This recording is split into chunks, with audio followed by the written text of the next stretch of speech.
நமது வல்லமை தாராயோ காணொளியின் ஏன் என்ற கேள்வி இங்கு கேட்காமல் வாழ்க்கையில் ஏன் கற்களில் கடவுள் சிலை, அதன் தத்துவம் என்ன? கற்களில் தேவையற்றதை கழிக்கும்போதுதான் உள்ளிருக்கும் சிலை வெளிப்படும்.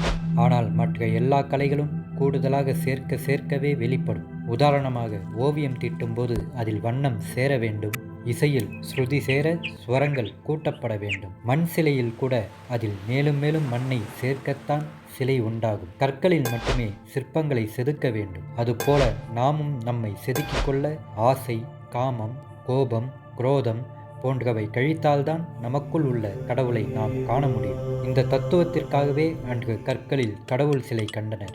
அப்போ மனிதனை கடவுள் படைக்கவில்லை, கடவுளைத்தான் மனிதன் படைத்தானா என்ற கேள்வி வரும். கடவுளை மனிதன் படைக்கவில்லை, கடவுளை மனிதன் கண்டுகொண்டான் என்ற உண்மை இதில்தான் உள்ளது. நன்றி.